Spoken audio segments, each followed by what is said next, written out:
అప్పటి వరకు మాస్ అంటే ఎన్టీఆర్, ఎన్టీఆర్ అంటే మాస్ అనే టైంలో 1964లో కులగోత్రాలు అనే మూవీతో తెలుగు చలనచిత్ర పరిశ్రమలో అడుగుపెట్టారు సూపర్ స్టార్ కృష్ణ.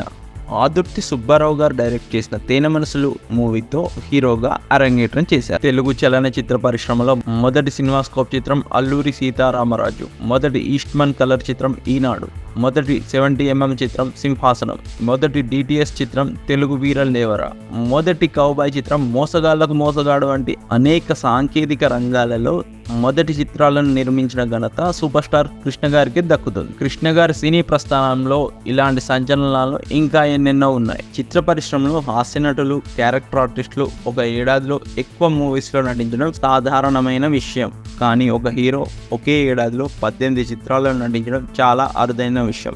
అలాంటి గౌరవాన్ని తెలుగు సినీ పరిశ్రమలో దక్కించుకున్న ఏకైక హీరో కృష్ణ గారు కావడం విశేషం. 1972లో ఈ అరుదైన ఘనతను సాధించారు. ఆ ఏడాది కృష్ణ గారు నటించిన సినిమాలే ఆయనకు పోటీ అయ్యాయంటే పరిస్థితి ఊహించవచ్చు. ఆ సినిమాలేంటో ఇప్పుడు చూద్దాం.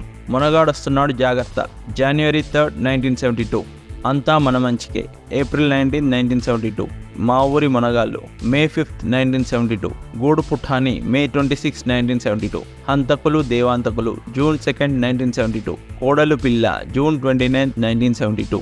మేన కోడలు, July 7, 1972. భలే మోసగాడు, July 12, 1972. పండంటి కాపురం, July 21, 1972.